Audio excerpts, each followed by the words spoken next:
Virat mobile हाथ में लिए बैठा था। आराध्या की आवाज तो शांत थी, पर उसके शब्दों के पीछे कुछ अधूरा, कुछ छिपा हुआ महसूस हो रहा था। कॉल कटने के बाद भी विराट की निगाहें खाली दीवारों को चीर रही थी। आराध्या, मुझसे झूठ मत बोलना। मैं तुम्हें किसी मुसीबत में नहीं देख सकता। उसकी मुट्ठियां भींच गईं।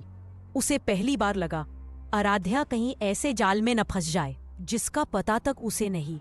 सिया हल्का सा नर्वस होकर ऑफिस में दाखिल हुई। आज उसका पहला दिन था और विराट की पकड़ की गर्माहट अभी भी उसके हाथों पर महसूस हो रही थी। लॉबी में एक लड़का सामने से आया। उसकी मुस्कान बहुत सहज थी। हाय, मैं अमित। तुम यहाँ न्यू ज्वाइन हो? सिया ने नम्रता से सिर झुकाया। हाँ, मैं सिया। आज मेरा फर्स्ट डे है। अमित ने हल्के से मुस्कुराते हुए कहा। चलो तुम्हारा कैबिन दिखाता हूँ। वह सिया को गलियारे से ले गया। कॉरिडोर की लाइटें सफेद थी, पर सिया को महसूस हुआ जैसे हर लाइट किसी छुपी हुई नजर की तरह चमक रही हो। ये रहा तुम्हारा कैबिन, अमित ने कहा। तभी दरवाजे पर खटखटाहट हुई। पियोन अंदर झांका। मैडम, आपको बॉस बुला रहे हैं, अमित बोला। जाओ सिया, बाद में मिलते हैं। सिया ने हल्के से दरवाजा खटखटाया। मे आई कम इन सर? मिस्टर पटेल, एक उम्रदराज आदमी, धीरे से सिर उठाते हैं। उनकी आंखों में अजीब सी चमक थी, एक ऐसी चमक जो किसी के चेहरे से ज्यादा उसके डर को पड़ती है। कम इन सिया। सिया अंदर आती है। कमरा ठंडा था, शायद एसी से नहीं, कुछ और था जो ठंड पैदा कर रहा था। फर्स्ट डे कैसा लग रहा है? मिस्टर पटेल ने पूछा। सर, कैबिन अच्छा लगा। सिया ने हल्के से मुस्कुराया। मिस्टर पटेल फाइल उसकी ओर बढ़ाते हुए बोले, ये एक स्पेशल प्रोजेक्ट है और सिया, इस पर सिर्फ तुम काम करोगी। सिया ने फाइल पकड़ी, पर उसकी उंगलियों में हल्का सा कंपन आ गया। सिया ने फाइल कसकर पकड़ी और मिस्टर पटेल को धन्यवाद दिया। सर, मैं आपको निराश नहीं करूंगी, उसने धीमे से कहा। मिस्टर पटेल की आंखों में कोमलता आई। बस मुझे यही उम्मीद है बेटा। सिया मुस्कुराते हुए वहां से निकल गई। अपने कैबिन की ओर जाते हुए सिया कॉरिडोर पार कर रही थी कि अचानक एक लड़की तेजी से आती हुई उससे टकरा गई। सिया की फाइलें नीचे गिर गई। लड़की तुरंत झुककर फाइल उठाने लगी। सॉरी, गलती से हो गया। वह लड़की फॉर्मल कपड़ों में थी, पर उसके चेहरे पर वही बेचैनी थी जो किसी ऐसे व्यक्ति में होती है जो हमेशा किसी डर से भाग रहा हो। सिया ने हल्का सा मुस्कुराकर कहा, कोई बात नहीं। लड़की ने पूछा, पहले तुम्हें यहाँ नहीं देखा? हाँ, सिया सिर हिलाया। आज ही ज्वाइन किया है। लड़की ने गहरी सांस ली। मैं सृष्टि है, और तुम? सिया। सृष्टि की आंखों में एक अजीब सी चमक उभरी, जैसे उसने सिया के नाम में ही कोई रहस्य पढ़ लिया हो। मैं लेट हो रही हूँ।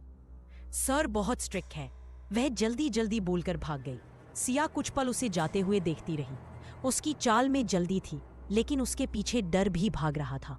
सिया अनजाने में ही मुस्कुरा दी और अपने कैबिन की ओर बढ़ गई, जहां वह प्रोजेक्ट पर काम करने लगी। उसे नहीं पता था कि असली प्रोजेक्ट किसी और चीज का था। विराट अपने कैबिन में बैठा था। फाइलें उसके सामने खुली थी, लेकिन उसकी आंखों में सिर्फ सियाग है। घूम रही थी। सिया का ऑफिस जाना, उसकी मुस्कुराहट, अजनबियों से उसका मिलना, ये सब विराट को काटता था। वह सिया को नौकरी करने देना नहीं चाहता था, पर सिया की जिद और उसके रोने के डर से उसने इजाजत दे दी थी। पर इजाजत अलग थी, सुकून अलग। अचानक उसका फोन बजा। मिस्टर पटेल। विराट ने तुरंत कॉल उठाया। सिया ने ज्वाइन कर लिया है, मिस्टर पटेल ने शांत आवाज में कहा।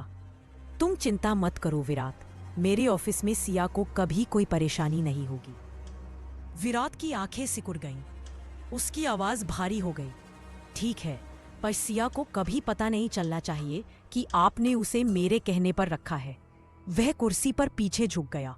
बोलते हुए उसके स्वर में पजेसिव आग साफ सुनाई दे रही थी। मैं नहीं चाहता कि सिया को लगे उसके आसपास का हर रास्ता सिर्फ मुझे देखकर तैयार हुआ है। मिस्टर पटेल धीरे से बोले, उसे कुछ नहीं पता चलेगा। विराट, आप बिल्कुल आराम रखो। विराट ने आखिरी शब्द गुस्से और प्यार के बीच फंसी आवाज में कहा। गुड। कॉल कट गया, पर विराट के मन का डर नहीं, उसके चेहरे पर वही पुरानी खतरनाक छाया लौट आई। सिया, तुम काम पर हो या दुनिया के कोने में, तुम्हें बचाना सिर्फ मेरा काम है। सिंघानिया मैंशन की बड़ी खिड़कियों से आती हल्की रोशनी आराध्या के कमरे में फैल रही थी। उसने आखिरी बार अपना बैग बंद किया। आज उसकी जिंदगी एक मोड़ लेने जा रही थी। एक तरफ विजय के साथ शादी का सपना और दूसरी तरफ विराट की वो कड़वी आवाज, विजय से दूर रहना आराध्या। ये शब्द उसके मन में बार बार गूंज रहे थे। वो खुद से पूछ रही थी, विराट ने ऐसा क्यों कहा? आखिर वो जानता क्या है विजय के बारे में? तभी कमरे का दरवाजा खुला। पायल, उसकी माँ, धीरे धीरे अंदर आई। हो गई तैयारी आरू? आराध्या ने हल्की मुस्कान दी। हाँ माँ, सब हो गया, अब निकलना है। पायल ने उसके चेहरे को गौर से देखा, जैसे उसके दिल का कोई डर पड़ने की कोशिश कर रही हो। अपना ध्यान रखना बेटा, और पहुंचते ही फोन करना। आराध्या ने प्यार से माँ के कंधे पर हाथ रखा। माँ, मैं शहर के बाहर जा रही हूँ, देश से भाग नहीं रही।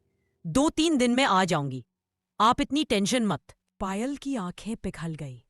आराध्या, जब तुम माँ बनोगी ना, तब समझोगी बच्चों की चिंता कभी कम नहीं होती। आराध्या हंसी। माँ अब भी ना। उसने अपने बैग को उठाया और माँ के गले लगते हुए फुसफुसाई, मैं जल्दी वापस आऊंगी माँ। पायल का दिल फिर भी भारी था, जैसे कोई अनहोनी उसके दरवाजे पर खड़ी हो। आराध्या घर से निकल गई। उसे पता नहीं था कि उसकी एक गलत चाल किस तूफान का दरवाजा खोलने वाली थी।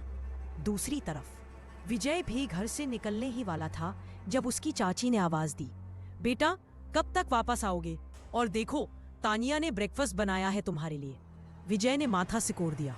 कौन तानिया? चाची थोड़ी मुस्कुराई। अरे मेरी दोस्त की बेटी, बहुत संस्कारी है, बहुत अच्छी लड़की। विजय ने बिना देखे कहा।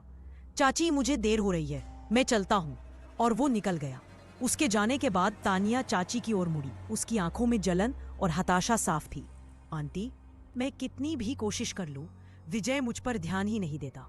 ऐसे में मेरी शादी कैसे होगी उससे? रीता, विजय की चाची, उसका हाथ पकड़कर बोली, तानिया तुम चिंता मत करो, विजय की शादी तुमसे ही होगी, चाहे कुछ भी करना पड़े। उसकी आवाज में एक खतरनाक दृढ़ता थी, जैसे वो अपने मन में किसी काले प्लान को धीरे धीरे तैयार कर रही हो। ऑफिस के प्रोजेक्ट में डूबी हुई सिया को पता ही नहीं चला कि कब घड़ी ने दोपहर के 12 बजा दिए। कागजों और लैपटॉप के ढेर के बीच उसकी उंगलियां तेजी से भाग रही थी। तभी सृष्टि उसके सामने आकर बोली, मैम लंच टाइम हो गया है, आप अभी तक उठे भी नहीं। सिया चौंक कर घड़ी देखती है। वक्त जैसे पलक झपकते निकल गया हो। ओह थैंक्स सृष्टि, मुझे तो पता ही नहीं चला। सृष्टि मुस्कुराती है। चलिए मैं कैंटीन जा रही हूँ, आप भी आ जाइए। सिया हल्के से सिर हिलाती है और दोनों साथ चल पड़ते हैं। कैंटीन में अमित पहले से खड़ा था, जैसे उन्हें आने का अंदाजा हो। हाय सिया मैम। वह मुस्कुराया, सादा लेकिन थोड़ा ज्यादा विनम्र। तीनों एक टेबल पर बैठकर लंच करने लगे। बातें हल्की फुल्की थी, लेकिन सिया के चेहरे पर आज अलग ही चमक थी। पहला दिन इतना स्मूथ होगा उसने सोचा भी नहीं था। सृष्टि ने पूछा, तो कैसा लगा ऑफिस? सिया ने मुस्कुराकर कहा, अभी तक सब ठीक है, अच्छा लग रहा है एक्चुअली। सिया के दिल में एक राहत सी थी। शायद आज बाहर आकर काम शुरू करना सही फैसला था। शायद विराट ने उसे अकेला छोड़ना सच में सीख लिया है। लेकिन उसके भीतर कहीं एक धीमी बेचैनी भी उठ रही थी। क्या सच में? लंच खत्म होते ही सिया अपने कैबिन की तरफ चली गई। सृष्टि अपने डेस्क की ओर मुड़ने ही वाली थी कि अचानक अमित ने उसका हाथ पकड़कर खींच लिया। सृष्टि दहशत में लगभग फुसफुसाई, अमित क्या कर रहे हो? लोग देख लेंगे, छोड़ो मुझे। अमित ने उसे एक सुनसान स्टोर रूम में धकेल दिया और दरवाजा बंद कर दिया। उसकी आंखें तेज चाहत से भरी, थोड़ा पागलपन लिए हुए थी। तुमसे दूर रहना मुश्किल होता जा रहा है सृष्टि। सृष्टि ने तुरंत उसकी छाती पर हाथ रखकर उसे पीछे धकेला। पागल हो क्या, यहां ऑफिस में? अमित ने और करीब आते हुए कहा, मुझे फर्क नहीं पड़ता, तुम मेरी हो। सृष्टि की सांसें तेज हो गई, गुस्से से, डर से और थोड़ा उसकी अपनी कमजोरी से भी।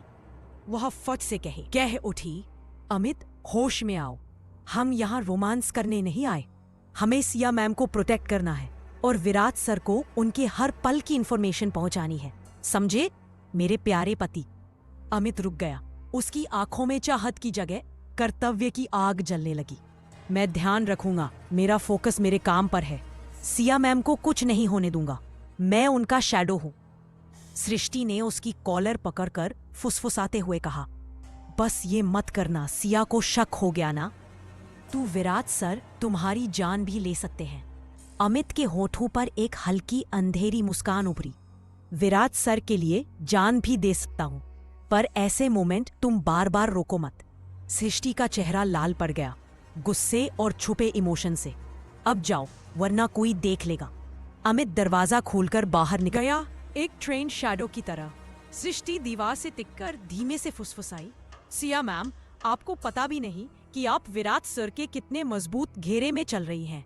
अगर कहानी अच्छी लगी हो तो चैनल को सब्सक्राइब करना और वीडियो को लाइक करना मत भूलिएगा।